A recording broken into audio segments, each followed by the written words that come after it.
आप देख रहे हैं इंडिया टाउन न्यूज, भारत की बात। नमस्कार, स्वागत है आपका हमारे खास बुलेटिन खबरें राजनांदगांव में और मैं हूं आपके साथ आस्था सिंह। चलिए बुलेटिन की शुरुआत करते हैं, लेकिन उससे पहले एक नजर डालते हैं आज की हेडलाइंस पर। डीओ ने किया स्कूलों का औचक निरीक्षण, शिक्षकों को नोटिस जारी, सालेवारा में शिक्षकीय लापरवाही उजागर। उप सरपंचों का प्रशिक्षण संपन्न, त्रिस्तरीय पंचायतों में प्रशिक्षण सफल, उप सरपंचों को मिला आधारभूत प्रशिक्षण।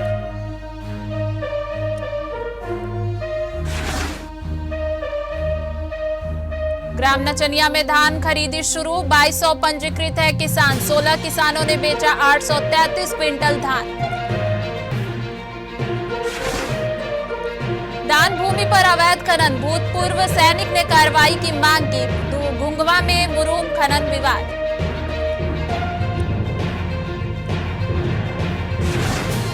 खैरागढ़ महोत्सव में संगीत का जादू, पंडित बुधादित्य मुखर्जी ने मंत्रमुग्ध किया, राम की शक्ति पूजा से रंगा मंच, संगीत साधना का केंद्र बना खैरागढ़।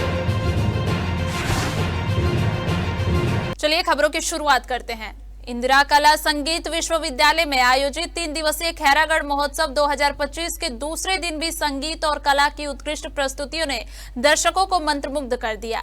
कार्यक्रम की शुरुआत दीप प्रज्वलन और विश्वविद्यालय के संगीत संकाय की प्रस्तुति से हुई, जिसमें वातावरण को सुरमई बना दिया।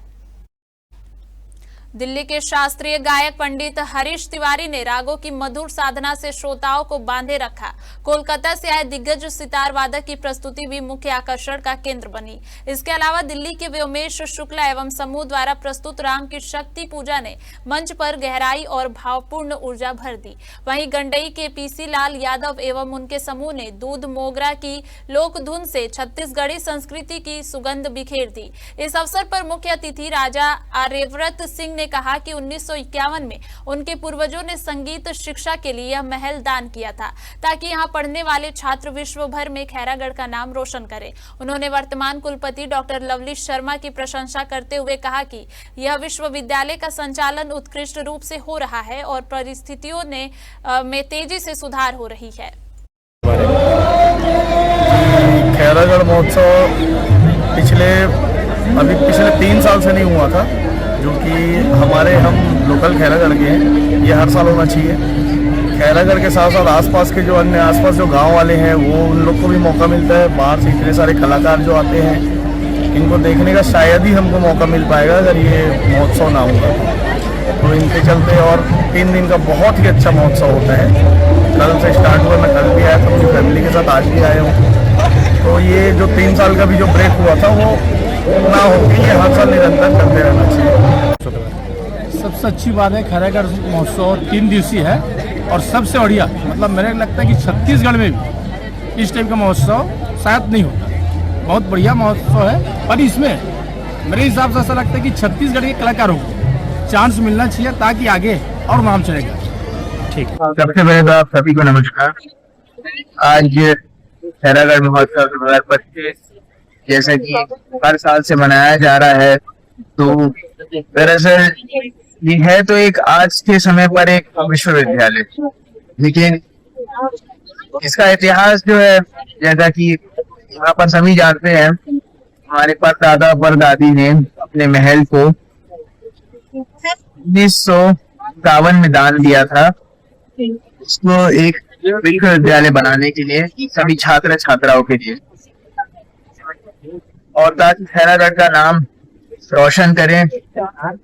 और दुनिया भर में, जैसे कि आप जानते हैं कि हमारे एशिया कॉन्टिनेंट की ये पहली ऐसी विश्वविद्यालय है जो कि मतलब आर्ट और डांस के लिए सबसे ज्यादा मशहूर।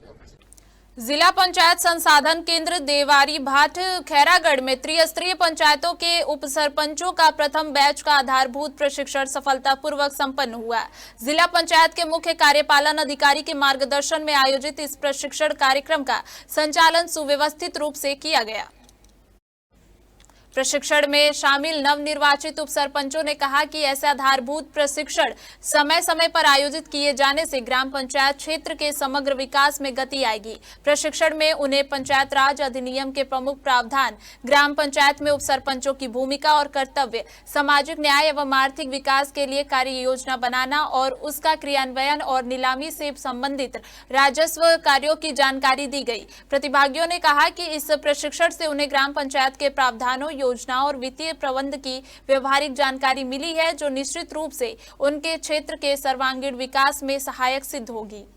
केसीजी जिले के साल्हेवाड़ा क्षेत्र अंतर्गत अंतिम वनांचल सेवा सहकारी समिति ग्राम नचनिया में धान खरीदी की विधिवत शुरुआत हुई। इस अवसर पर मंडल अध्यक्ष और सोसाइटी अध्यक्ष ललित सोनी ने मां अन्नपूर्णा और काटा बाट की विधि विधान से पूजा अर्चना कर प्रथम किसान राकेश वर्मा से खरीदी की शुरुआत की।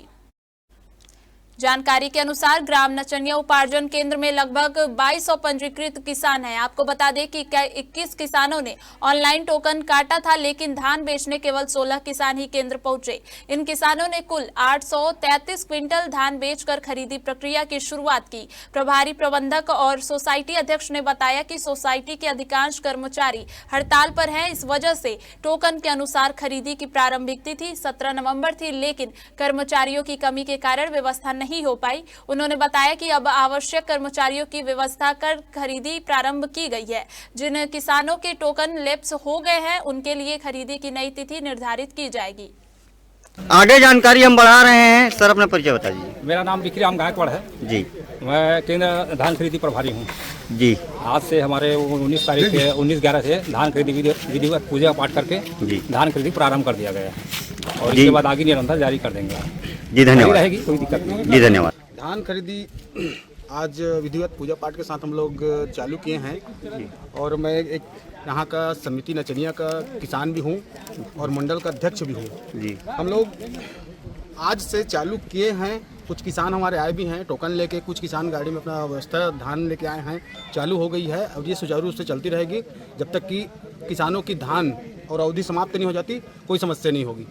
जी धन्यवाद, शुक्रिया सर। राजनांदगांव जिले के ग्राम नवागांव तहसील लाल बहादुर नगर के किसानों ने जिला प्रशासन से गंभीर समस्या का समाधान करने की मांग की है। किसानों ने चेतावनी दी है कि अगर उनकी समस्या का समाधान 2 दिनों के भीतर नहीं किया गया तो वे 24 नवंबर 2025 को नेशनल हाईवे कोल्हियापुरी सोसाइटी के पास चक्का जाम करने को मजबूर होंगे। दरअसल किसानों ने बताया कि वे सभी आदिम जाति सेवा सहकारी समिति मर्यादित सीता गोटा के अंतर्गत पंजीकृत हैं। ग्राम नवागांव का कोड पूरी तरह सही होने के बावजूद डेटाबेस त्रुटि के कारण उनका विवरण एकीकृत किसान पोर्टल पर अन्य नवागांव और सीता गोटा के नाम से प्रदर्शित हो रहा है। इस विसंगति के चलते भुइयां पोर्टल पर रिकॉर्ड का मिलान नहीं हो पा रहा है और इसके कारण किसानों को धान खरीदी के लिए टोकन जारी नहीं हो पा रहा है। किसानों ने यह समस्या पहले भी 28 अक्टूबर 2025 को प्रशासन के सामने रखी थी, लेकिन अब तक कोई कार्रवाई नहीं की गई। आपको बता दें कि किसानों ने प्रशासन से आंदोलन की अनुमति देने का भी आग्रह किया है। कारण ये है कि हमारे मन के जो धान पंजीयन है वो अभी तक पंजीयन नहीं हो पाते। पंजीयन नहीं होने का कारण ये है कि मतलब यहाँ के जो पोर्टल जो है किसान के जो रकबा है दूसरे नवागांव में बताने के कारण बहुत परेशानी हो रही है और ये जो किसान जो आईडी बना है वो पहली साल इतना ज़्यादा समस्या उत्पन्न कर रहा है।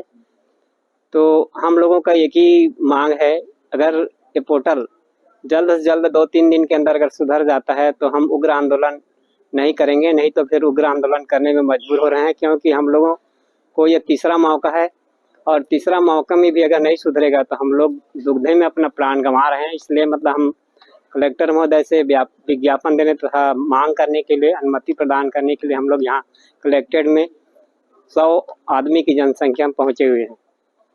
समस्या है धान पंजीयन नहीं होने के कारण हम लोग को धान बेचने में दिक्कत आ रही है। वक्त हो चुका है एक छोटे से ब्रेक का, बने रहिए इंडिया टाउन न्यूज के साथ। कभी कभी चेहरे का छुपा दर्द दुनिया नहीं देख पाती है। दाग, मुहासे, झाइयां सब आपके आत्मविश्वास को कम कर देता है, पर अब नहीं, क्योंकि Rukhsana glow and fair face pack जो दे आपकी स्किन को वो प्यार जो सिर्फ प्रकृति दे सकती है। हर लेयर को साफ करे, हर दाग को करे हल्का और आपकी मुस्कान फिर से लौटाए। Because you deserve to glow naturally. Rukhsana herbal beauty product Amazon, Meesho और फ्लिपकार्ट में भी उपलब्ध। अमीन मोटर्स उड़ान ई रिक्शा छत्तीसगढ़ का नंबर 1 ई रिक्शा शोरूम, जहां आपको सभी प्रकार के ई रिक्शा के वैरायटीज उपलब्ध मिलेंगे। हमारा ई रिक्शा काफी मजबूत है और ये सालों साल चलता है, तो आज ही घर ले आइए आरटीओ इंश्योरेंस के साथ। हमारा पता है अमीन मोटर्स, प्यारेलाल चौक, जीई रोड, न्यायालय के पास, राजनांदगांव। 9827174038 7724047008। राजनांदगांव जिले के ग्राम धुधवा में दान में प्राप्त निजी भूमि पर अवैध खनन का गंभीर मामला सामने आया है, जहां भूतपूर्व सैनिक पीयूष साहू ने डोंगरगांव थाना प्रभारी को आवेदन देकर आरोप लगाया है कि उसकी निजी दान भूमि पर जेसीबी और माजदा के माध्यम से अवैध रूप से मुरूम खनन किया गया। आवेदक के अनुसार इन वाहनों का मालिक ललित साहू है। खनन रोकने का प्रयास करने पर वाहन चालक ने उसके साथ मारपीट भी की। पीयूष साहू ने बताया कि इस तरह की घटना 5 माह पूर्व भी घट चुकी है, जिसकी शिकायत पुलिस में दी गई थी, लेकिन अभी तक कोई कार्रवाई नहीं हुई है। बताया गया कि भूमि आनंद मार्ग प्रचारक संघ को दान में प्राप्त है और भूमि स्वामी आचार्य सर्वे अवधूत हैं। मामले की गंभीरता को देखते हुए पीयूष साहू ने घटना की जानकारी राजनांदगांव एसपी को भी भेजी है और पुलिस प्रशासन से मांग की है कि दान भूमि पर अवैध खनन कराने वाले आरोपियों के खिलाफ तुरंत और कठोर कार्रवाई की जाए।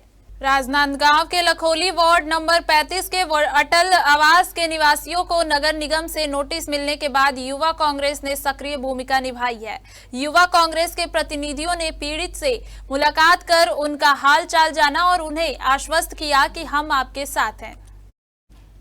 इस दौरान युवा कांग्रेस ने महापौर पर भी नाराजगी जताई। दरअसल युवा कांग्रेस का आरोप है कि महापौर ने चुनाव के समय अटल आवास में रहने वाले लोगों से वादा किया था कि घर केवल 70,000 रुपए में दिए जाएंगे, लेकिन अब वह वादे धराशाही हो गए हैं। युवा कांग्रेस का कहना है कि लोग अपने घरों के टैक्स भुगतान के लिए भी तैयार हैं, लेकिन बावजूद इसके इन्हें नोटिस भेजा जा रहा है। ऐसे में युवा कांग्रेस ने चेतावनी दी है कि अगर इस मामले का उचित समाधान नहीं निकला तो सोमवार को वे महापौर के आवास का घेराव करेंगे।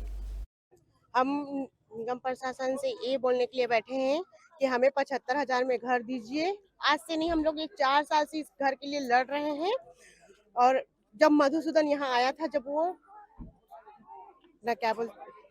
चुनाव में नहीं थे, पद में जब नहीं थे, तो वो बोले थे कि हम आपको, मैं जब पद में आऊंगा तो आपको घर दिलवाऊंगा, 75 में ही दिलवाऊंगा और यहाँ जो रह रहे व्यक्ति उसको घर से बेघर नहीं करूंगा, जो जहाँ रह रहा है वो वहीं रहेगा, ऐसे करके बोल के हमको आश्वासन दे के गया था। और अभी जब वो पद में आया है तो हमको बोल रहा है 15 दिन की नोटिस दी हुई है कि तुम 15 दिन के अंदर घर खाली कर दो करके।